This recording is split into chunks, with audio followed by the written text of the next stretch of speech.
হযরতে আবু বকর বলে, ইয়া রাসূলুল্লাহ, ইয়া হাবিবাল্লাহ, আমি আবু বকর মদিনার ভিতরে ঘোষণা দিতে পারবো না। হযরতে উমর বলে, ইয়া রাসূলুল্লাহ, ইয়া হাবিবাল্লাহ, আমি মদিনার ভিতরে ঘোষণা দিতে পারবো না। আমি তো হইলাম বড় জালেম, 100 উট পাওয়ার নিশায় আমি ওমর রাদিয়াল্লাহু তাআলা আনহু আপনার কল্লা কাটার জন্য ঘর থেকে তলোয়ার নিয়ে বের হয়ে গেছিলাম। আমি তো দেখেছি মক্কার কাফেররা আপনার উপর জুলুম করেছে। আমি তো দেখেছি আবু জাহেল, উতবা, শাইবা আপনার উপর অত্যাচার করেছে, সাথীদের উপর অত্যাচার করেছে। ইয়া রাসূলুল্লাহ, ইয়া হাবিবাল্লাহ, মদিনার ভিতরে এই ঘোষণা আমি দিতে পারবো না। আল্লাহ রাসূল বারবার বলতেছেন, ও আবু বকর, মদিনার অলিতে গলিতে ঘোষণা দিয়ে দাও, মুহাম্মদুর রাসূলুল্লাহর সময় শেষ হয়ে গেছে। আমি যদি কারো উপর জুলুম করে থাকি তার প্রতিদান তার বিনিময়ে যেন না হয়। এরপরে হযরতে আবু বকর রাদিয়াল্লাহু তাআলা মদিনায় ঘোষণা দিলেন। ঘোষণা দিতে দিতে রাত হয়ে গেছে। সন্ধ্যাবেলায় একজন ব্যক্তি আল্লাহর রাসূলের দরবারে আসলেন। আল্লাহর রাসূলের দরবারে আসার পরে বলে, ও মুহাম্মদ, তুমি আমার উপর জুলুম করেছিলে, এই জন্য আজকে প্রতিশোধ নেওয়ার জন্য তোমার দরবারে এসেছি। আল্লাহর রাসূল বললেন, আমি তোমার উপর কিভাবে জুলুম করলাম বর্ণনা দাও। সেই ব্যক্তি বলল, তুমি আমার উপর ঘোড়ার চাবুক আমার পিঠের উপর লেগেছিল। বদর যুদ্ধে যখন তুমি যাচ্ছিলে, আমি রাস্তার পাশে আমি কি ছিলাম, ইস্তেনজায় বসা ছিলাম। তোমার ঘোড়ার চাবুক তার পিঠে না লেগে খালি গিয়ে ইস্তেনজায় বসা ছিলাম, আমার পিঠে লেগেছিল, সেটার প্রতিশোধ নেওয়ার জন্য আসছি।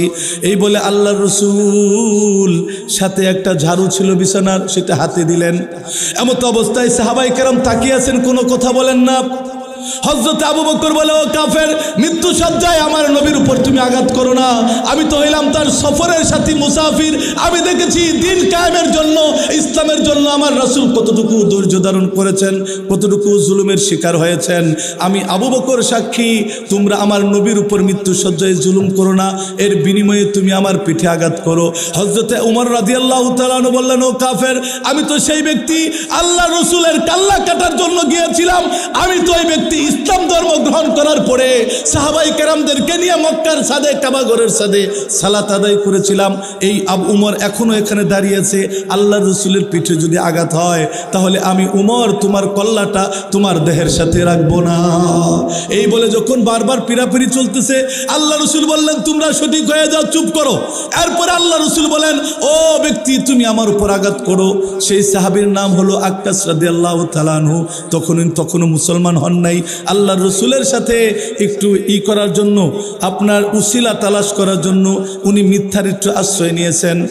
এরপরে সেই ব্যক্তিটা বলল, হে মুহাম্মদুর রাসূলুল্লাহ, আমি তোমার উপর পিঠে আঘাত করতে চাই। যেমনটা তুমি আমার পিঠের উপর আঘাত করেছিলে, সেইভাবে আমি তোমার পিঠের উপর আঘাত করতে চাই। আল্লাহ রাসূল সাথে সাথে জামা মোবারক খুলে দিলেন। এরপরে তার দিকে পিঠ ঘুরিয়ে দেওয়া হলো। ওই সাহাবী জারুটা ফেলাই দিয়া আল্লাহর রাসূলের মোহরে নবুয়তে চুমা দিয়ে দিছে। আল্লাহর রাসূলের মোহরে নবুয়তে চুমা দেওয়ার মানে কি? এই ঠোঁট জাহান্নামে যাবে না, এই ঠোঁটটা জান্নাতে যাবে।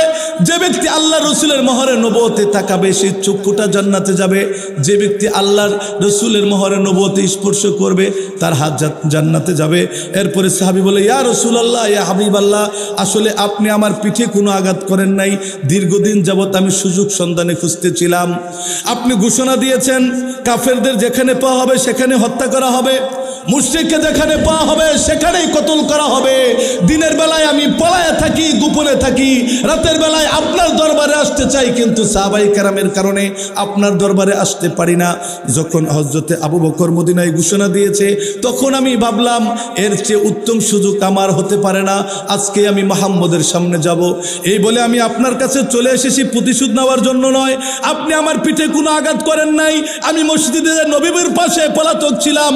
আপনার জবান থেকে শুনেছি, যে ব্যক্তি মোহরে নবুয়তে চুমা দিবে, আল্লাহর রাসূল বলেন যে ওই ব্যক্তি ঠোঁটটা জান্নাতে যাবে। যে ব্যক্তি মোহরে নবুয়ত স্পর্শ করবে, তার হাত জান্নাতে যাবে। এই জন্য আমি সুযোগ সন্ধানে ছিলাম, যাতে কোনো একটা বাহানা তালাশ করে আপনার দরবারে এসে আপনার মোহরে নবুয়তে চুমা দিয়া আর কালেমা পড়ে মুসলমান হওয়ার জন্য এতদিন পর্যন্ত গোপনে আমি অপেক্ষা করতেছিলাম। তাহলে লক্ষ্য করেন, আল্লাহর রাসূল যদি এই কথা বলেন, আমি যদি কারো উপর জুলুম করে থাকি তাহলে তার প্রতিশোধ যাতে না হয়, কারণ আল্লাহ তাআলার সামনে আমি জালেম ব্যক্তি হিসেবে দাঁড়াতে চাই না। কাজেই আল্লাহ রাসূল জুলুমকে এতটুকু ভয় করতেন।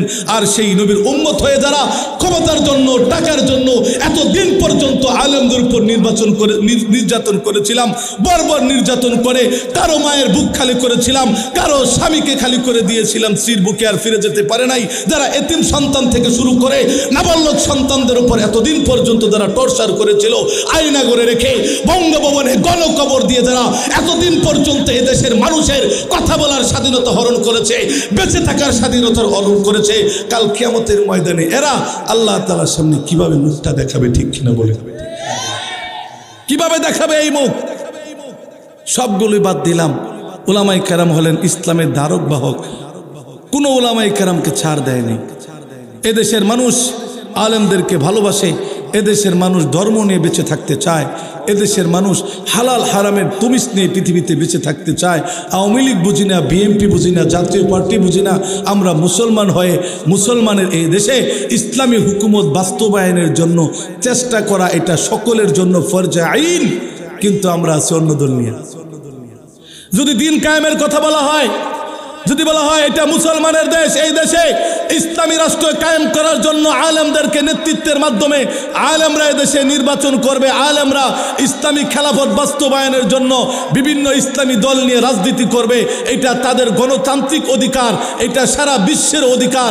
আর যখনই আলেমরা এদেশে নেতৃত্বের জন্য ঐক্যবদ্ধ হয়ে যখন রাজনীতি করতে চেয়েছে, তখনই জঙ্গি, কখনো আপনার বিদ্রোহী, কখনো ষড়যন্ত্রকারী, কখনো উস্কানিদাতা, কখনো ধর্ম ব্যবসায়ী, এইভাবে বিভিন্ন ট্যাগ লাগিয়ে এতদিন পর্যন্ত আলেমদের উপর নির্যাতন করা হয়েছে। মাইকে কথা বলতে পারে নাই উলামায়ে কেরাম, মসজিদের খতিব কখনো কথা বলতে পারে নাই, মাদ্রাসার মুহতামিম কখনো কথা বলতে পারে নাই, মসজিদের ইমাম সাহেব স্বাধীনভাবে হালাল হারামের কথা বলতে পারে নাই। এমন একটা জমানা কিছুদিন আগে গেছে কিনা? মুহতারাম হাজির, কষ্ট লাগতেছে আপনাদের? কথা কি মিথ্যা বললাম? আল্লাহ, কি হবে পরকাল, কি হবে আমার আখিরাত? অথচ আমরা বয়ানে বয়ানে বলি এটা মুসাফির খানা। কি বলি? দুনিয়াটা কি খানা? মুসাফির খানা। কিন্তু আমাদের চলাফেরায়, আমাদের চিন্তা ভাবনা এমন মনে হয় আমি 200 বছরের হায়াত নিয়ে দুনিয়াতে আইছি। মনে করি আমরা 200-250 বছরের হায়াত নিয়ে চলে আসছি। অথচ আমরা সবসময় যে নেতাও প্যান্ডেলে উঠে একটা টুপি মাথার দিয়া সেও বলে যে আমরা বেশি দিন আর বাঁচবো না, আমরা এই দুনিয়াতে অল্প কয়েকদিনের জন্য এসেছি, আসুন রাসূল অনুযায়ী চলি, নামাজ কালাম পড়ি, হালাল হারাম বলি। আর পরে নেতার মুখে দাঁড়িয়ে নেই। কথা বলেন না কেন? নেতা বুলা মসজিদে ওঠে না, অথচ মাহফিল আইসা বড় বড় ওয়াজ করে, আমাদেরকে আধা ঘন্টা 40 মিনিট বসাইয়া পরকালের ওয়াজ করে। কিন্তু শরীরের দিকে তাকাইলে পুরাটাই দুনিয়া মনে হয়। ঠিক কিনা বলেন? পুরাটাই দুনিয়া। আমাদের চলাফেরায় পোশাক আদাকে মনে হয় দুনিয়ায় আসল। আমাদের চলাফেরা কথাবার্তা এই কথা মনে হয় যে আমি অনেক দিন পর্যন্ত বাঁচবো, দুনিয়াতে আমি সুখ শান্তি কইরা, এটাই মনে হয় আমার জীবনের মূল উদ্দেশ্য। কিন্তু মাঝে মধ্যে প্যান্ডেলে বসে অনেক কথা বলে, কিন্তু বলা আর চেহারায় মিলে না। ঠিক কিনা বলেন? মিলে না। আবার আমাদেরকে বলে ধর্ম ব্যবসায়ী। এই যে সামনে দেখবেন নির্বাচন আসবে, আগে আর পরে যাই, 1-2 বছর পরে আসুক, দেখবেন নেতারা এখন এই প্যান্ডেলে ওঠা শুরু করছে। এটা কেন? পরকালের জন্য। কথা বলেন? এখন যে বিভিন্ন অতিথি দেখেন আপনারা, বিভিন্ন মাহফিলে এখন অতিথির সয়লাভ হবে। আগে এক শ্রেণীর অতিথি ছিল, এখন আরেক শ্রেণীর অতিথি হবে এবং আসবে। ভালো মন্দ আপনাদেরকে সালাম দেব, আসসালামু আলাইকুম, আসসালামু আলাইকুম। কথা বলেন না কেন?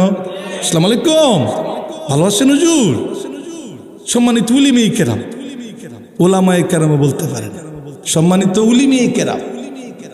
তো এই যে নাটক খান, দাড়ি নাই, কিচ্ছু নাই, মসজিদে উঠে না, মাহফিলে এসে জানাজার নামাজের আগে দলের পরিচয় দিয়ে এই যে আমাদেরকে ভুট্টা মারা হাত তুলে সালাম দেয়, এটা কি পরকালের জন্য না দুনিয়ার চেয়ার পাওয়ার জন্য? কথা বলে না কেন? ঠিক কিনা বলেন? চেয়ার পাওয়ার জন্য। দুনিয়াতে মঞ্চে দাঁড়ায় আখেরাতের ওয়াজ করতেছে, আখেরাতের ভাব ধরতেছে, কিন্তু তার মনের ভিতরে উদ্দেশ্য হলো দুনিয়া। এটাই হলো আমাদের চলতেছে। অথচ সোনালীর জিগাদেরকে লক্ষ্য করেন, পাকিস্তান আমলে অসংখ্য উলামায়ে কেরাম এদেশের সংসদে গিয়েছেন, দ্বীনের কথা, ইসলামের কথা, সমাজের কথা, রাজনীতির কথা বলতে পেরেছিলেন। কিন্তু আমরা এতটাই নষ্ট হয়ে গেছি, আলেমদের ভোট দিতে ভালো লাগে না, নামাজি ব্যক্তিদের ভোট দিতে ভালো লাগে না। অন্য দলের হইলেও বিএনপি, আওয়ামী লীগ, জাতীয় পার্টি যাই হোক, এর মধ্যেও যদি কিছু ভালো লোক থাকে তাদেরকেও দিতে মন চায় না, আলেমদের বাতি দিলাম। আসলে ভোট এতদিন দেওয়া গেছিল, এটা ভিন্ন কথা। ভবিষ্যতেও যদি ভোট দেওয়ার সুষ্ঠু একটা পরিবেশ ফিরে আসে, এরপরও দেখবেন বেনামাজি বেশি ভোট পেয়ে গেছে নামাজির চাইতে, দেখবেন ভালো মানুষের চাইতেও। দেশের সম্পদ লুণ্ঠনকারী কখনো মসজিদের বারান্দায় যায় না, কখনো 5 ওয়াক্ত নামাজ পড়ে না, দাড়ি রাখে না, এই সমস্ত ব্যক্তিদেরকে ভোট দিয়ে দেখবেন আপনারও সংসদে পাঠাই দিচ্ছেন। কথা বলেন না কেন? আর যে ব্যক্তি এদেশের আমানত বুঝবে, দেশের সম্পদ এটা জনগণের সম্পদ, এটা আমানত, এগুলো মানুষের মধ্যে ভাগ করে দেওয়া, এই জিনিসটা যে বুঝবে, এমন ব্যক্তি যখন আপনাদের দুয়ারে আসবে, হুজুর আপনি এসেছেন, আপনাদের এত ক্ষমতার লোক, কথা বলেন ঠিক কিনা? আপনারা ওইটার মধ্যে আইসেন, এটা তো খারাপ লোকে করবো, মেম্বার, চেয়ারম্যান, এমপি, আপনি এটার মধ্যে আইসেন কে? ও আমাদের শুধু মসজিদের আগাগাতায় নামাজ পড়ানোর জন্য, তোমার বাপ মায়ের বিয়াটা পড়ানোর জন্য, তোমার ছেলের মক্তবে আলিফ বা তাসা পড়ানোর জন্য আমরা না। অথচ এই পৃথিবীতে আলেমদের চাইতে দেশ কারো কাছে নিরাপদ হতে পারে না। এই বাংলাদেশে আলেমদের চাইতে কখনো মানবতাশীল কোনো ব্যক্তি হতে পারে না। এই দেশের সম্পদ যতটা আলেম নিরাপত্তার সাথে ভাগাভাগি করে দেবে আপনাদেরকে, এদেশের উলামায়ে কেরাম আপনার ইউনিয়ন থেকে শুরু করে ইউপি সদস্য থেকে শুরু করে মন্ত্রিত্ব পর্যন্ত এই দেশের সম্পদগুলোকে আমানতের সাথে আপনাদের ন্যায্য পাওনা আপনাদের কাছে বুঝিয়ে দেবে। আলেম ব্যতীত সুষ্ঠুভাবে আর কোনো নেতা এটাকে বন্টন করতে পারবে না, ঠিক কিনা বলেন? অথচ সেই হুজুর ভোট চাইতে গেলে, হুজুর আমনে আইছেন, আমনে তো পোশাক কামো আবার কুছি কেডা, কথা বলেন। অথচ পাকিস্তান আমলের ইতিহাস দেখলে তাকা যায়, আব্দুল হাই রহমাতুল্লাহ আলাই পাকিস্তান প্লেডে এমপি হয়েছিলেন, একজন প্রতিবাদী আলেম ছিলেন। আমাদের প্রতিবাদী আলেম হতে হবে, আমাদেরকে গর্জে উঠতে হবে, মানুষের বিপদে আমাদেরকে দাঁড়িয়ে যেতে হবে, এদেশের সংবিধানকে সম্মান জানিয়ে সব সময় বিপদগ্রস্ত মানুষের পাশে দাঁড়াতে হবে, মাজলুমের পাশে দাঁড়াতে হবে, বৃদ্ধ মানুষের পাশে দাঁড়াতে হবে, আলেম হয়ে আরেকটা আলেমের পাশে দাঁড়াতে হবে। কখনো সরকারের লোকের দালালি যদি কোনো আলেম করে, তাহলে আমাদের এই সমাজ কখনো পরিবর্তন হবে না, ঠিক কিনা বলেন? কেউ তো কওমি জননী বলে বাইতুল মুকাররমের খতিব হয়ে গেছিলেন, কেউ তো শাহবাগ চত্বরে যে সুলাকিয়া ঈদগাহ মাঠের ইমাম হয়েছিলেন, কেউ বা আমাদের আপনার কওমি জননীরে জান্নাতি পুরুষ বলে ইসলামিক গভর্নরের ইসলামিক ফাউন্ডেশনের গভর্নর হয়েছিল। কিন্তু এইভাবে যদি আমাদের চরিত্র চলতে থাকে, তাহলে এদেশের মানুষদেরকে জালেমের হাত থেকে আমরা রক্ষা করতে পারব। আমাদেরকে ফিরে আসতে হবে, আমাদের স্বকীয়তায় আসতে হবে। আব্দুল হাই রহমাতুল্লাহ আলাই এমপি মানুষ, সংসদ শুরু হয়েছে না, সংসদের বারান্দায় এমপি মন্ত্রীরা চা খাইতেছে। তো এখন এমপি মন্ত্রীরা চা কোন হাত দিয়ে খাই গো বলেন তো? বলেন বলেন, খালি এমপি মন্ত্রী না, একটু টাকার ক্ষমতা আর ব্যবসা পাইসে গেলে বাই হাত দিয়ে চা খায়। আমি এক নেতারে জিজ্ঞেসছিলাম, আপনি বাই হাত দিয়ে চা খেলেন? কই ডান হাত দিয়ে চা খেলে তো যারা এতদিন পর্যন্ত ডান হাত দিয়ে চা খেয়েছে তাদের ঠোঁটটা তো এই সাইডে লেগেছে, এই জন্য আমি বাম হাতে লইছি, তার উল্টা হানি লাগছে। কথা বলেন? তো ওইরকম বাম হাতে চা খাওয়াইয়া কি আরো খাইছে না মানুষ? কথা বলেন না, কোনো খাইছে না? তাহলে একটা নেতা যদি জনগণের ঠোঁট যে কাপের ভিতরে লেগেছে, যে গ্লাসে লেগেছে, সেই গ্লাসটা যদি তার মুখে দিতে না চায়, তাহলে কেমন নেতা আপনারা বলেন? এই নেতার জন্য ফুলের মতো পবিত্র অমুক ভাইয়ের চরিত্র, নামাজ পড়ে না এক উত্তম, হ্যাঁ নামাজ পড়ে না এক উত্তম। কথা ঠিক নি না বেঠিক কইছি? এগুলোই বয়ান। এদেশের মানুষের চরিত্র ঠিক করতে হবে, এদেশের মানুষের পরিবেশ ঠিক করতে হবে, এদেশের মানুষের চিন্তাধারা পরিবর্তন করে ইসলামমুখী মুসলমানদেরকে নিয়ে আসতে হবে, ঠিক কিনা বলেন? এদেশ সামাজিকভাবে আলেমদের নেতৃত্বে ফিরিয়ে আনতে হবে। এই সমাজ পরিচালনা করবে মসজিদের ইমাম সাহেব, এই সমাজের দরবার করবে মসজিদের খতিব সাহেব, এদেশের সমস্ত সমস্যা সমাধান করবে মহল্লার ইমাম সাহেব। এই পরিবেশ বাংলাদেশে আমাদের নতুন করে ফিরিয়ে নিয়ে আসতে হবে, ঠিক কিনা বলেন? আব্দুল হাই রহমতুল্লাহ আলাই দেখছে যে হায় হায় সব গরু ছাগলের চা খেতেছে। বুঝুন তো গরু ছাগলের খাবার কেমন জানেন তো? অর্ধেক খায় আর অর্ধেক ফালায়। বলদ গরু সার পালছেন না জীবনে? এখনো যে 4 দিন গোয়াল ঘরে, হ্যাঁ অর্ধেক খায় আর অর্ধেক ফালায় না, সব তুলে তুলে খায়, হাত পাওয়া আছে তা। ওই রকম ভাবে আমাদের খাবারের দাবারে আচার আচরণে ইহুদি খ্রিস্টানদের কালচার চলে আসছে।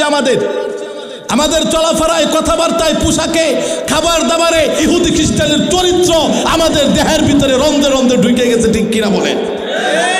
এখন গরু ছাগলে যখন চা খায়, কোনোটা বায়াত দিয়ে খাইতেছে, কোনোটা অর্ধেক চা খেয়ে ফালাই দিতেছে, কোনোটা পান মিলে মারতেছে। আলেম মানুষ দেখছেন, উলামায়ে কেরাম কিন্তু বেঠিক দেখলে হুঁশ থাকে না, প্রতিবাদ করে নেয়। এটা উলামায়ে কেরামের প্রথম চরিত্র, মনে রাখবেন। এখন তো আমরা ইমাম সাহেব মসজিদকে আমরা চাকরির জীবনের উদ্দেশ্য মনে করেছি যে আমার ইমামতি করে চলতে হবে। আমাদের স্বকীয়তা এমন হয়েছে, বয়ান না করলে আমি খেতে পারবো না, মাদ্রাসার মুহতামিম না হলে আমার সংসার চলবে না। এই যে আমাদের চিন্তাধারা চলে এসেছে বিদায় আমরা এখন হক কথা বলতে পারি না, ঠিক কিনা বলেন? কিন্তু ওই সময়কার আলেম যারা ছিলেন, দেওবন্দি 1 নম্বর আলেম ছিলেন ওনারা, ওনাদের ভিতরে স্বকীয়তা ছিল, ওনাদের ভিতরে প্রতিবাদী একটা ভাব ছিল। কারণ ওনারা মানুষের গোলামি করতেন না, ওনারা গোলামি করতেন এক আল্লাহ, ঠিক কিনা বলেন? এই মুহূর্তে এক এমপিকে বলছে, এমপি সাহেব আমরা তো একই পার্লামেন্টের সদস্য, যে আপনি যে বা হাত দিয়ে চা খেলেন এটা তো সুন্নতের খেলা। বলতেছে হুজুর সব জায়গায় ফতোয়া চলে, ফতোয়া দেওয়ার জন্যই তো সংসদে আইছি, ঠিক কিনা বলেন? আজকে যদি আমাদের সংসদ সদস্য যদি 10-12 জন আলেম যদি আমরা এই সংসদে পাঠাতে পারতাম, আমরা যদি কিছু ভালো মানুষকে যদি সংসদ সদস্য করে পাঠাতে পারতাম, তাহলে সেই সংসদ থেকে এমন কোনো শিক্ষানীতি, এমন কোনো পার্লামেন্ট, এমন কোনো আইন বাংলাদেশে জারি হতো না যে আইন মানতে গেলে কুফরি মতবাদে চলে যেতে হয়। এমন কোনো সংসদে এমন কোনো বিল পাস হতো না যে বিল পাস হলে আমাদের সন্তানগুলো নাস্তিকতার দিকে চলে যায়, ঠিক কিনা বলেন? যতদিন পর্যন্ত আল্লামা সাইদি এইরকমভাবে ভালো মানুষগুলো যতদিন পর্যন্ত সংসদে ছিল, তখন এমন কোন আইন তারা হা জয়যুক্ত হয়েছে কইয়া নাস্তিকরা একত্র হইয়া কখনো এদেশে ইসলাম বিদ্বেষী কোনো সংবিধান তৈরি করতে পারে নাই, ঠিক কিনা বলেন? যখনই এদেশের আলেমদের উপর নির্যাতন হয়েছে, যখনই ভালো মানুষদেরকে ভোট দেওয়া আমরা ছেড়ে দিছি, অথবা যারা দিনের কাজ রাতে করে একত্র করে স্বৈরাচারী অবলম্বন করে যারা এই সংসদে নাস্তিকবাদী মুরতাদ এবং বামপন্থীদেরকে যখন তারা সংসদে নিছে, তখনই বাংলাদেশে এক একটা করে বেদাল শুরু হয়েছে। কখনো ট্রান্সজেন্ডার মতবাদ, কখনো মদের লাইসেন্স মতবাদ, কখনো বাংলার আদালতের সামনে ঘিক মূর্তি, কখনো বা বিচার কার্যালয়ের ঘিক মূর্তি, কখনো নারীর স্বাধীনতার নামে সমান সম্পত্তি ভাগ করে দিতে হবে, আমার শরীর আমি যাকে ইচ্ছা তাকে দেব, একাধিক স্বামী গ্রহণ করব, এই সমস্ত মতবাদ বাংলাদেশে চালু হয়েছে। শুধু সংসদে ভালো মানুষদেরকে আমরা নিতে পারি নাই, ঠিক কিনা বলে?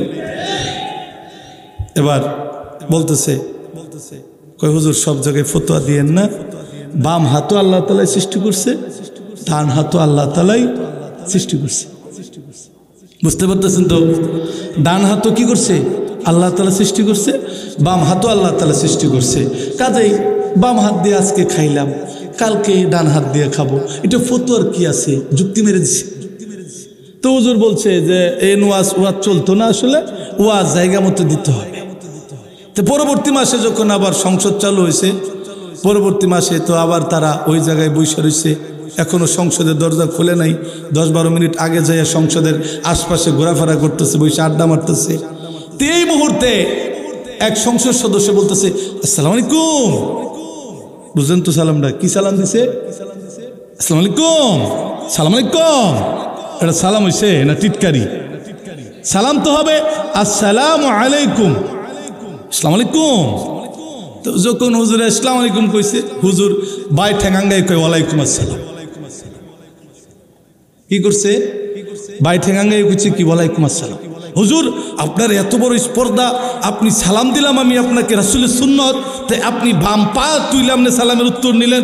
ওই দেখেন ভাই, হাতও তো আল্লাহ তাআলাই বানাইছে, পাও তো আল্লাহ তাআলাই বানাইছে, সারা জীবন তো হাত তুলে সালামের উত্তর দিলাম, আজকে পা তুললেই সালামের উত্তর নিলাম। উত্তর হয়েছে নি? যেমন কুকুর ওই রকম মুগুর। এই দেশের মানুষের উপর যে পরিমাণ জুলুম এবং অত্যাচার হয়েছে, মানুষ ঘরে থেকে কথা বলতে পারে নাই, স্বামী স্ত্রী একসাথে থাকতে পারে নাই, বাপ ছেলে একসাথে মিলে একটু আনন্দ ভাগাভাগি করতে পারে নাই, চা স্টলে বসে মানুষ তার দুঃখ প্রকাশ করবে সেটা পারে নাই, আলেমগণ মেম্বারে বসে হালাল হারামের কথাগুলো বলবে এই সুযোগ পায় নাই। এদেশের মানুষ অন্য দলের নেতা নেত্রীরা কোনো কথা বলতে পারে নাই, একক রাজনীতির মাধ্যমে এদেশের মানুষের সমস্ত ক্ষমতা হরণ করেছে। আল্লাহ তাআলা বলেন সময় শেষ হয়ে গেছে, তাদের লাগবে না, এই সমস্ত ছাত্র দিয়া তোদের মস্তক আমরা ঘুরে উড়াইয়া দিলাম, ঠিক কিনা বলেন? আল্লাহ তাআলা উড়াই দিচ্ছেন বুঝেন তো। যতই কৌশল তুমি অবলম্বন করো লাভ হবে না। হযরতে ফেরাউনরে চিনেন আপনারা? কষ্ট হইতেছে আপনাদের? হযরতে ফেরাউনরে চিনেন? এই ফেরাউন কত কষ্ট দিচ্ছে মুসা আলাইহিস সালাম রে। পবিত্র কালাম খুললেই মুসা আর ফেরাউনের আলোচনা, ইব্রাহিম আর নমরুদের আলোচনা, আবু লাহাব উতবা সাইবার আলোচনা। এইগুলো আল্লাহ তাআলা কেন বলছেন? এগুলো আল্লাহ তাআলা বলছেন এখান থেকে শিক্ষা গ্রহণ করা দরকার, ঠিক কিনা বলেন? কাদ খালাত মিন ক্বাবলিকুম সুনানুম ফাসিরু ফিল আরদি ফানজুরু কাইফা কানা আকিবাতুল লিল মুকাজ্জিবিন হাযা বায়ানুল লিন-নাস হুদা ওয়া মাউইযাতুল লিল মুত্তাকিন। আল্লাহ তাআলা বলেন পবিত্র কালামের ভিতরে অনেক জনপদের ইতিহাস আমি দিয়ে দিলাম, আদজামতের ইতিহাস, লাদজামতের ইতিহাস, এই সমস্ত আবু জাহেলের ইতিহাস, ফেরাউনের ইতিহাস, হামানের ইতিহাস, উতবা সাইবার ইতিহাস, ইব্রাহিমের ইতিহাস, এই সমস্ত ইতিহাস আমি আল্লাহ তাআলা পবিত্র কালামে শুধু পড়ার জন্য দেই নাই, বরং আমি আল্লাহ তাআলা বলতেছি হাযা বায়ানুল লিন-নাস, এটা হলো মানুষের জন্য উদাহরণ, ও মাউইযাতুল লিল মুত্তাকিন, এবং মুত্তাকিনদের জন্য বয়ান। এগুলো ইতিহাস তো আল্লাহ তাআলা আমরা দেই নাই, এগুলো তালাশ করে এখান থেকে শিক্ষা গ্রহণ করতে হবে। তাহলে যেটা বলতেছিলাম, হযরতে ফেরাউন অনেক কষ্ট দিচ্ছে বনি ইসরায়েলের উপর। বনি ইসরায়েলকে প্রায় অনেক দীর্ঘ বছর পর্যন্ত করায়ত্ত করে রেখেছিল, প্রায় 70 বছর উপরে। এত পরিমাণ জুলুম করেছে বনি ইসরায়েলের উপরে ফেরাউন। ওগুলোর ইতিহাস আমি বলবো না, শুধু একটু ধারণা দিই। এক পাদ্রী যখন বলছে ফেরাউন মুসা তো দুনিয়াতে চলে আসবে,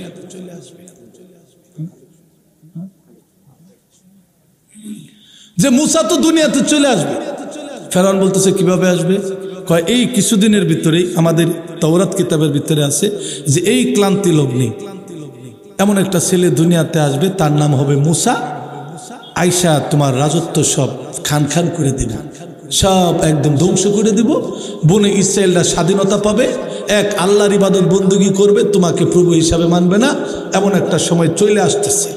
ফেরাউন চিন্তা করলো আপনি চিন্তাই করবেন না, মুসা যাতে দুনিয়াতে না আসতে পারে এটার ব্যবস্থা আমি করতেছি, যদি এসেও থাকে তাহলে সে আর এই দুনিয়াতে বাঁচতে পারবে না।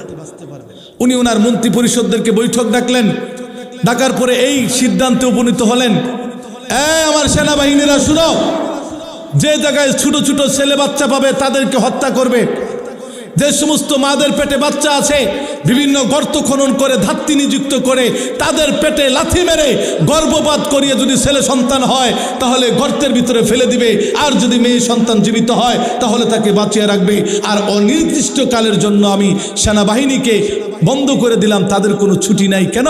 সেনাবাহিনী বাড়িতে যাইয়া তার স্ত্রীর সাথে আলিঙ্গন করবে, কখন না মুসা দুনিয়াতে চলে আসে পারে। 5 নম্বর হলো এই সমস্ত সেনাবাহিনীর উপর এত বোঝা চাপিয়ে দাও যাতে তাদের মেরুদণ্ড দুর্বল হয়ে যায়, শারীরিক সক্ষমতা দিনে দিনে ক্ষীণ হয়ে যায়, চলে যায়, যাতে স্ত্রীর সাথে আলিঙ্গন না করতে পারে। এইভাবে ফরমান জারি করে দিছে যাতে মুসা দুনিয়াতে না আসতে পারে। আল্লাহ বলেন কি রে তুই কি করবার চাস? তুই যতই কৌশল খাড়াস, আমি মুসারে দুনিয়াতে নিমু, এটা তো তাওরাত ইনজিল কোরআন শরীফও আমি লেখা রাখছি, তুই এটারে ফালাবি কিভাবে? আল্লাহ তাআলা ক্ষমতা যার যতদিন রেখেছেন, আল্লাহ রাব্বুল আলামিন যার হায়াত যতদিন রেখেছেন, আল্লাহ রাব্বুল আলামিন যার যত ক্ষমতা রেখেছেন, এইটার একটা সময় দিয়েই আল্লাহ তাআলা আপনা আমাকে দিয়েছেন, ঠিক কিনা বলেন? সময় দিয়ে দিয়েছেন 21 একদম 41 সাল পর্যন্ত চিন্তা করলে হবে না তো, ওইটা তো আল্লাহ তাআলা নির্দিষ্ট করে রাখছেন। 24-এ যায় কি নৌকা ডুবে গেছে, কথা বলেন না কেন? ডুবে গেছে। এতদিন পানি ছাড়া চাক্কা দিয়ে চালাবার লইছিল, কোন রমে এতদিন চলে আইছে। আল্লাহ বলে 24-এ যায় তোমার নৌকা ডুবে যাবে, 41 আর তোমার চোখে দেখবে না, ঠিক কিনা বলে? তো এখন এই সবগুলো করার পরে আল্লাহ তাআলা এই কথাও কোরআনে বলছেন, ওয়াইদ নাজাইনাকুম মিন আলি ফিরাউন ইয়াসুমুনাকুম সুআল আযাব ইযাববিহুনা আবনাআকুম ওয়া ইস্তাহয়ুনা নিসাআকুম যালিকুম বালাউম মির রাব্বিকুম আযীম। আল্লাহ রাব্বুল আলামিন বলেন, ওয়াইদ নাজাইনাকুম মিন আলি ফিরাউন, আমি আল্লাহ রাব্বুল আলামিন বনি ইসরাইলকে ফেরাউন থেকে মুক্তি দিয়েছিলাম। ইযাববিহুনা আবনাআকুম, তারা তাদের সন্তানদেরকে ছোট ছোট বালকদেরকে হত্যা করত। ওয়াস্তাহিউনা নিসাআকুম, আর মহিলাদের গর্ভপাত ঘটাতো। আল্লাহ রাব্বুল আলামিন বলেন, যালিকা বালাউম মির রাব্বিকুম আযীম, এটা হলো আমি আল্লাহ তাআলার পক্ষ থেকে বনি ইসরাইলের উপর একটা পরীক্ষা। যখনই বনি ইসরাইল পরীক্ষায় পাশ করেছে, মুসা আলাইহিস সালাতু ওয়াস সালাম দুনিয়াতে আনছেন। কিভাবে আনছেন জানেন? উনি তো বলেছিল মুসা যাতে দুনিয়াতে না আসতে পারে। আল্লাহ রাব্বুল আলামিন বললেন, তুমি যতই পাহারা দাও। ফেরাউন কিন্তু প্রত্যেকটা ঘরের ভিতরে পাহারাদার নির্দিষ্ট করে রেখেছিল, যাতে স্বামী স্ত্রী একত্র না হতে পারে, কেননা স্বামী স্ত্রী একত্র হয়ে গেলে কখন জানি দুনিয়ায় মুসা চলে আসে। কথা বলেন না কেন? এই কায়দাই তো চলছিল, এই কায়দাই তো চলছিল এই দুনিয়াতে। এদিক দিয়ে এই গোয়েন্দা, ওদিক দিয়ে ওই গোয়েন্দা, ওদিক দিয়ে হেই গোয়েন্দা, এই দিক দিয়ে ডিবি, এই দিক দিয়ে হেই লোক, এই দিক দলের লোক, চতুর্দিকে গোয়েন্দা দিয়ে রাখতো, যাতে এই দেশের মানুষ স্বাধীনতার চিন্তা ভাবনা না করতে পারে। কথা বলেন না কেন? এদেশের মানুষ যাতে স্বাধীনতার চিন্তা না করতে পারে, তারা বিভিন্ন কলা কৌশল করেছিল। আল্লাহ বলেন, যত কলা কৌশল তুমি যদি করো না কেন, এদেশের জমিনে আলেমদের রক্ত পড়েছে, এদেশের জমিনে স্বাধীনতাকামী যুবকদের রক্ত পড়েছে, এদেশের মাটিতে শাস্তি হলে গণধর্ষণ হয়েছে, এদেশের মায়ের বুক খালি করেছে, এদেশে আমার ছাত্র ভাইদের গুলি নির্বিচারে গুলি করে এই রক্ত এই জমিনে পড়েছে। আল্লাহ তাআলা তখনই স্বাধীনতা দিয়েছেন, জালেম পরাস্ত হয়েছে, ঠিক কিনা বলেন? স্বাধীনতা এমনিতেই আসে না। আবার জয় বাংলা কুশনে, আবার কি কুশনা? আমি তো ভাবছি জয় বাংলায় কইল নাকি, ডরাই গেছিলাম আমি। সাবধান সাবধান মোহতারাম হাজিরিন। তাহলে স্বাধীনতা কখন আসে এটা তো বুঝলেন, যখন রক্ত পড়বে। যখন বনি ইসরাইলের এই সমস্ত ছোট ছোট বাচ্চাদেরকে হত্যা করছে, মেয়েদেরকে গর্ভপাত করাইছে, সেনাবাহিনীর উপর কঠিন বোঝা দিয়ে দিছে। আল্লাহ বলেন, হবে না, মুসা আজকেই দুনিয়াতে ভূমিষ্ঠ আপনার মায়ের গর্ভে চলে যাবে। কিভাবে গেল? শেষ করে দিল হঠাৎ কইরা। মুসা আলাইহিস সালামের আব্বা ফেরাউনের ঘরেই কিন্তু পাহারা দিত, বুঝতে পারছেন? মুসা আলাইহিস সালামের আব্বা ওই ফেরাউনের শাহী মহলে কি দিত? পাহারা দিত। আল্লাহ রাব্বুল আলামিন মুসার মায়ের ভিতরে জৈবিক চাহিদা দিয়ে দিলেন। সুবহানাল্লাহ বলেন।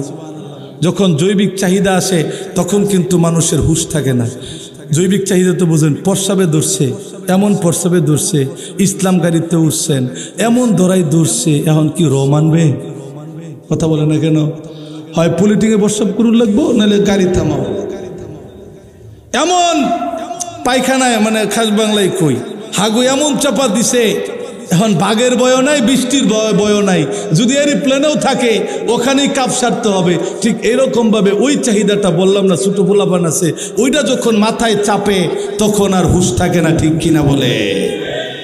মুসা আলাইহিস সালামের মা রে আল্লাহ তাআলা কুদ্দুতিভাবে এই গভীর রাত্রে এই গোয়েন্দা ভেদ করে যে ফেরাউনের বাড়িতে মুসা আলাইহিস সালামের বাবা গেট পাহারা দিতেছিল তার কাছে নিচে নিয়া ফেরাউনের বারান্দায় স্বামী স্ত্রীর আলিঙ্গন করাইয়া মুসা আলাইহিস সালামের বীর্য মায়ের পেটে চলে গেছে। আল্লাহ বলেন, ও ফেরাউন, শেষ শেষ। মুসা আলাইহিস সালাম মায়ের গর্ভে চলে গেছে। এরপরে মায়ের গর্ভে হওয়ার পরে অনেক বড় ভূমিষ্ঠ হয়েছে। পাদ্রী বলতেছে কাম হয়ে গেছে ফেরাউন, মুসা কিন্তু দুনিয়াতে এসে গেছে। এরপরে তল্লাশি শুরু হইল। এরপরে লম্বা ঘটনা, মুসা আলাইহিস সালাম রে আবার নদীতে ভাসানো হলো।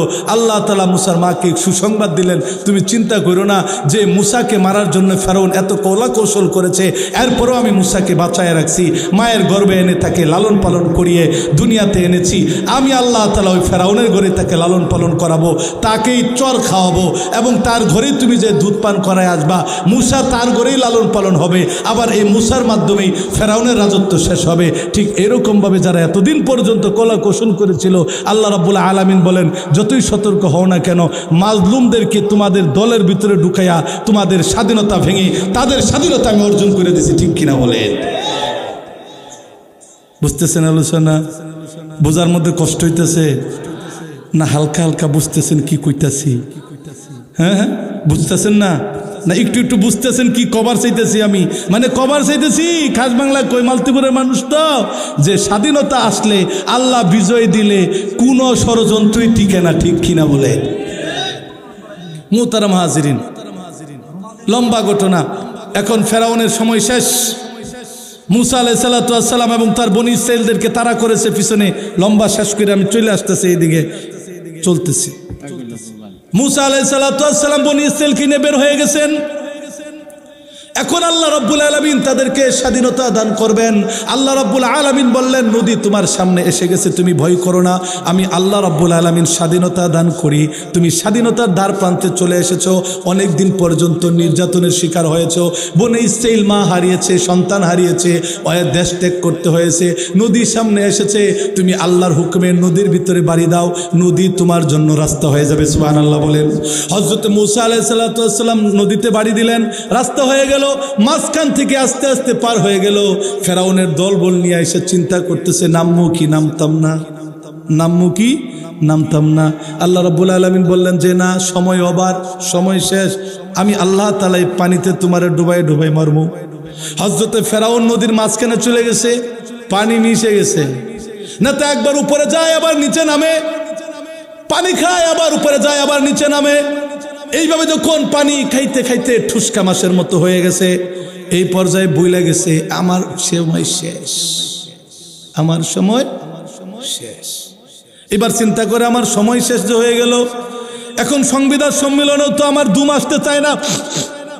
দেখছেননি সম্মেলনের সামনে সাংবাদিকের সামনে দুম আসে না, টিস্যু পেপার পুষতে হয় চোখের পানি। আফা বুঝে গেছেন আমার বাহাদুরি শেষ, দেশ থেকে আমাকে পালাতে হবে।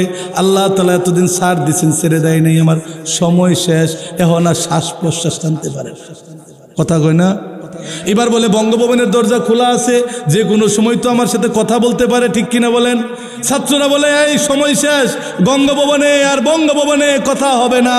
এদেশে আমার ছাত্র ভাইরা রাস্তায় গুলি খাইছে, আমার ছাত্র ভাইদের রক্ত এই জমিনে পড়েছে, আমার ছাত্র ভাইরা পানি দিয়েও তোমাদের অত্যাচার থেকে মুক্তি পায় নাই। সংলাপ শেষ, সংলাপের সময় নাই। আল্লাহ বলেন ও ফেরাউন, সংলাপ আর হবে না, ঈমান আনাও আর হবে না। ফেরাউন যখন দেখছে সময় শেষ, এখন বলে আমানতু রাব্বি মূসা ওয়া হারুন। এতদিন পর্যন্ত মূসা হারুনের উপর অত্যাচার করেছিলাম, এতদিন পর্যন্ত এক আল্লাহকে ইবাদত না করে নিজেকে খোদা দাবি করেছিলাম।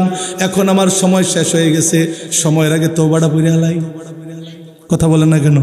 সারা জীবন ঘুষ খাইছে, সারা জীবন সুদ খাইছে, সারা জীবন নামাজ পড়ছে না, রোজা রাখছে না, হালাল হারাম বুঝছে না। বুড়া বেড়া এখন মৃত্যু সজ্জায় কয় হুজুর খলিল সাহেব, হুজুর আব্বার একটু তওবাটা পড়াই দেওয়া যায় না। কথা কয় না? হয়নি? সময় শেষ। কোন সময় আল্লাহ এবং রাসূলকে মানে নাই, এতদিন পর্যন্ত হালাল হারামের তমিজও করে নাই। এখন মৃত্যু মুখের ভিতরে ঠুটের আগায় চলে আসে, এখন তওবা পড়ার জন্য কারে ডাকে? খলিল সাহেব হুজুর আমার আব্বা একটু ডাকছে, তওবা পড়াতে, একটু তওবা পড়াই দিবেন। এবার ফেরাউন বলে আমি তওবা পড়তে চাই। আমানতু বিরাব্বি হারুন ও মূসা। আল্লাহ বলেন তওবা হবে না, তোমার কাছ থেকে আমি সিগনেচার নিয়েছিলাম, পানিতেই তোমার মৃত্যু হবে। কেননা তোমার কাছে একটা সিগনেচার নিয়েছিলাম। কিভাবে? আল্লাহ তাআলা সংক্ষেপে বলি, আজরাইলকে একটা ছোট বালক বানায়া ফেরাউনের বাড়িতে কিছুদিন আগে পাঠাইছিলেন। ঘুমের ঘরে সে আজরাইল ফেরাউনের কাছে গেছে। ঘুমের ঘরে যাওয়ার পরে ফেরাউনকে বলেছিল, ফেরাউন, কোনো গোলাম যদি তার মনিবের বিরোধিতা করে তার শাস্তি কি হবে? ফেরাউন তখন বলছিল, কোনো গোলাম যদি মনিবের বিরোধিতা করে তাকে পানিতে চুবায়া মারা উচিত। কথা বলেন না কেন? কোন গোলাম যদি মনিবের বিরোধিতা করে তাহলে তার উচিত কি? পানিতে ডুবায় মারা। তখন আজরাইল বলছে, এখানে সিগনেচার দাও। তখন কিন্তু স্বপ্নে ফেরাউন কিন্তু আজরাইলের ওই খাতার মধ্যে আপনার সিগনেচার দিছিল, কোনো গোলাম যদি মনিবের বিরোধিতা করে তাহলে তাকে পানিতে চুবায় মারা হবে। সিগনেচার নিয়ে আসছে। আজরাইল যে এই সিগনেচার ফেরাউনকে দেখাইছে। এবার ফেরাউন যখন দেখছে সিগনেচার তো আমার দেখা যায়, কোনো গোলাম যদি মনিবের বিরোধিতা করে তাহলে তাকে পানিতে ডুবায় মারা উচিত। এবার ফেরাউন বুঝে গেছে, এতদিন পর্যন্ত আমি আল্লাহ তাআলার বিরোধিতা করেছিলাম, নিজেকে খোদা দাবি করেছিলাম, বনি ইসরাইলের উপর অত্যাচার করেছিলাম, স্বাধীনতার জন্য, টাকার জন্য, ক্ষমতা রাখার জন্য নিজেকে রব্বুকুমুল আলা বলেছিলাম। আসলে তো আমি গোলাম হইয়া মনিবের বিরোধিতা করেছি। আবার দেখা যায় কোনো গোলাম যদি মনিবের বিরোধিতা করে তাহলে তার শাস্তি হবে পানিতে ডুবায় মারা। সেই ফতোয়া তো আমার উপরে পড়তেছে। কথা বলেন না কেন? সেই ফতোয়া তো আমার উপর পড়তেছে। এবার ফেরাউন যখন বুঝে ফেলেছে আমার ফতোয়া আমার উপরে, এবার বুঝছে আসলে তো আমি প্রভু নই, আমি তো মিথ্যা প্রভু দাবিদার। আল্লাহ তাআলা আমাকে পাকড়াও করেছে। যখনই বুঝে ফেলেছে আমার কোনো রেহাই নাই, তখন সে বলেছিল, ইয়া রাব্বুল আলামিন, আমি ঈমান আনতে চাই। আল্লাহ বলেন, ও আজরাইল, তার মুখের ভিতরে প্যাক দিয়ে দাও, এখন আর ঈমান আনার সুযোগ নাই। এতদিন পর্যন্ত মানুষের উপর জুলুম করেছে, এতদিন পর্যন্ত মুসা এবং তার জাতির উপর অত্যাচার করেছে, এদেশের মানুষের ক্ষমতা হরণ করেছে, এদেশের মানুষের আল্লাহ তাআলার ইবাদত করার হুকুমটা পর্যন্ত করতে দেয় নাই, এদেশের মানুষদেরকে আল্লাহর পথে, রাসূলের পথে ডাকতে দেয় নাই, বিভিন্ন পাপের জুলুম অত্যাচার করেছে। আল্লাহ বলেন, সময় শেষ হয়ে গেছে, 41 আর আসবে না, 24 ফেরাউন তুমি শেষ। কথা বলে না, 24 শেষ। এবার যখন ঈমান আনতে চায়, ও জিবরাইল, আজরাইল, সাগরের নিচের বালা প্যাকটা মুখের মধ্যে মার, যাতে আমার আল্লাহর নামটা না লইতে পারে। আমান তুমি রব্বি মুসা হারুন যেই কওয়া শুরু করছে, আজরাইল আলাইহিস সালাম প্যাক দিয়ে দিছে, শেষ, বাইসা গেছে। আল্লাহ বলে, শুধু বাঁচলে হবে না, অনেকদিন পর্যন্ত জুলুম অত্যাচার করছিলি, তোরে আমি এমনভাবে রাখবো, অনুনাজ্জিকা বিবাদানি কেলি খালফাকা আয়া, পরবর্তী জেনারেশনের জন্য যাতে তুই নিদর্শন হইয়া থাকস, এই জন্য আমি তোর এই পৃথিবীতেই জিয়ায়ের আপনার সুস্থ রাখবো, তাজা রাখবো, মাসিও তোকে খাবে না, তুই কখনোই পচবি না। এইভাবে আল্লাহ তাআলা জালিমের পতন দিচ্ছে। এই জন্যই আল্লাহ রাসূল বলছেন, আল্লাহ তাআলা বলছেন, আলোচনা শেষ, ইয়াউমা লা ইয়ানফাউ মালু ওয়ালা বানুন। ও দুনিয়ার মানুষেরা মনে রাখবে, ক্ষমতা, টাকা পয়সা, সন্তানাদি, দল, লিডার, এগুলো তোমার পরকালে কোনো কাজে আসবে না। ইল্লা মান আতাল্লাহ বিকলবিন সালিম, একমাত্র সুস্থ এবং পরিশুদ্ধ অন্তর নিয়ে, আত্মা নিয়ে যে ব্যক্তি আমি আল্লাহ তাআলার সামনে দাঁড়াতে পারবে, আমি আল্লাহ তাআলা তাকে জান্নাতের ঘোষণা দিলাম। দিলের মধ্যে যদি সম্পদের গুনাহ, দিলের মধ্যে জমা হয়ে রয়েছে সুদের গুনাহ, দিলের মধ্যে জমা হয়ে রয়েছে কিসের গুনাহ? ঘুষখোরের গুনাহ, দিলের মধ্যে জমা হয়ে রয়েছে ওয়ারিশ ঠকানের গুনাহ, দিলের ভিতরে জমা হয়ে রয়েছে মানুষের উপর অত্যাচারের গুনাহ, ক্ষমতার লোভের গুনাহ, আপনার সম্পদের লোভের গুনাহ, সব গুনাহ যায় দিলের ভিতরে জমিয়া একদম ময়লা হয়ে রয়েছে। আল্লাহ বলে, আগে জান্নাতে যাওয়া যাবে না, এই দিলটারে আগুনে পুরমু, তোরে পুইরা দিলটাকে একদম পরিষ্কার কইরা এরপরে জান্নাতে দেবো। আর যদি দিলটা এমনই হয়, বেঈমানের গুনাহ যদি জমে, কুফরির গুনাহ যদি জমে, শিরিকির গুনাহ যদি জমে, তাহলে এই দিল আর পরিষ্কার হবে না, এই দিল চিরকালই জাহান্নামে থাকতে হবে। আর যদি নেক আমল না করার গুনাহ যদি জমে, তাহলে এটা আমি একদম পানিতে আগুনের চুবাইয়া একদম পুরাইয়া পরিষ্কার কইরা এরপরে তোমারে আমি জান্নাতে দিই। বুঝতে পারছেন? এরপরে আল্লাহ রাসূল বলছেন, ক্বালা রাসূলুল্লাহ সাল্লাল্লাহু আলাইহি সাল্লাম, ইন্নাল্লাহা লা ইয়ানজুরু ইলা আজসামিকুম ওয়া সুওয়ারিকুম, ইন্নাল্লাহা লা ইয়ানজুরু ইলা আজসামিকুম। আল্লাহ রাব্বুল আলামিন কারো শরীরের দিকে তাকান না। এই যে পোশাক পরছেন, এই যে এত সুন্দর চেহারা, লাখ সুন্দরী, বিউটি সুন্দরী, শাকিব খান, হিরো খান, আলম খান, যতই আপনি চেহারা হন, আল্লাহ বলেন লা ইয়ানজুরু ইলা আজসামিকুম, চেহারার দিকে আমি তাকাই না। সুবহানাল্লাহ বলেন। যে কালো তাকেও আমি আল্লাহ তাআলা সৃষ্টি করছি, যে বুসা এরও আমি আল্লাহ তাআলা সৃষ্টি করছি, যে একদম সাকিব খান, মেনন খান, উমুক খান, টুমুক খান, পাতলা খান, জর্দা খান, সবরে কে বানাইছে? আল্লাহ বানাইছে। কেউ খাটা, কেউ কালো, কেউ পঙ্গু, কেউ প্রতিবন্ধী, কেউ কথা বলতে পারে না, এই সবগুলো কে বানাইছেন? আল্লাহ বানাইছেন। ইন্নাল্লাহা লা ইয়ানজুরু ইলা আজসামিকুম, তোমাদের জিসিম দেখি না, তোমাদের শরীর দেখি না, সুয়ারিকুম তোমাদের চেহারা দেখি না, ওয়ালাকি ইয়ানজুরু ইলা কুলুবিকুম ওয়া আমালিকুম, আমি আল্লাহ তাআলা মানুষের দিল দেখি আর আমল দেখি। কি দেখি? আমল, ভালো না মন্দ। দিল দেখেন আল্লাহ তাআলা। দিলে দিলে কে আল্লাহকে ডাকতেছে, দিলে দিলে কে আল্লাহকে ভয় করতেছে, জিকির করতেছে, আল্লাহর ভয়ে মসজিদে যায় ফজর নামাজ পড়তেছে, 5 ওয়াক্ত নামাজ পড়তেছে, আলেমদের কদর করতেছে, মাতা পিতার অবাধ্য সন্তান নয়, মাতা পিতার কথা মানতেছে, স্বামী স্ত্রীর ভিতরে মহাব্বত নাই, আছে না? না এরকম ছেলে মাতা পিতাকে খাবার দেয় না, ভাগ করে দিতে হয়, ভাগ করে কয় তুমি ভাইয়া তুমি 5 দিন, মেজু ভাইয়া তুমি 7 দিন, আমি সুডা ভাইয়া আমি 10 দিন। লজ্জা করে না? যেই মা 4টা সন্তান পেটের ভিতরে রাখলো, যে পিতা 5টা ছেলেকে মানুষ বানাইলো, আর বৃদ্ধকালে সেই সন্তানগুলো মাতা পিতাকে ভাগ করে, 5 দিন আমার অনু, 5 দিন তোমার অনু, মা সুডু ভাইয়ের গড়া, বাপ আমার গড়, ভাগ করে। লজ্জা লাগে না? আজকে যদি মাতা পিতারা যদি তোমারে ভাগ করে মানুষ করতো, তাহলে তো তুমি আগেই মরে যেতা, 10 বছর সময় মরে যেতা, 15 বছর সময় মরে যেতা, কারণ ভাগাভাগি চলতে চলতে কর্মসারা হয়ে যেত তোমার জীবন। মা বাবা কখনো সন্তানকে ভাগ করে না, কিন্তু আমরা বরং এই কথা উচিত ছিল, আমরা 5টা ভাই আছি, আমাদের সম্পদের অভাব নাই, প্রতি বেলায় মা বাবার ঘরে সবাই যার যার থেকে খাবার তরকারি চালুন নিয়ে যাবা, মা বাবা খাবো এবং যার যার বাড়ি ঘরে নিয়ে যাবা, 3 বেলা এইভাবে করবা, কোনো ভাগাভাগি নাই। ঠিক কিনা বলেন? লজ্জা ছাড়া যে মা একই পেটের ভিতরে একটারি সন্তান রাখতে পারলো, আর সেই সন্তান মা বাবাকে খাবার দেয় না, সমাজে তাকে বয়কট করা দরকার। ঠিক কিনা বলেন? যে সুদ খায়, সমাজ তার সাথে সম্পর্ক রাখা, বিরত রাখা দরকার। যে ঘুষের সাথে লেনদেন করে, তার সাথে সম্পর্ক রাখা দরকার। যে আলেমদের উপর অত্যাচার করে, যে আলেমদের দুর্নাম করে, সাতপন্থী হয়ে আলেমদের সমালোচনা করে, এদের সাথে সমস্ত সম্পর্ক বয়কট করলে এরা ঠিক হয়ে যাবো। ঠিক কিনা বলে?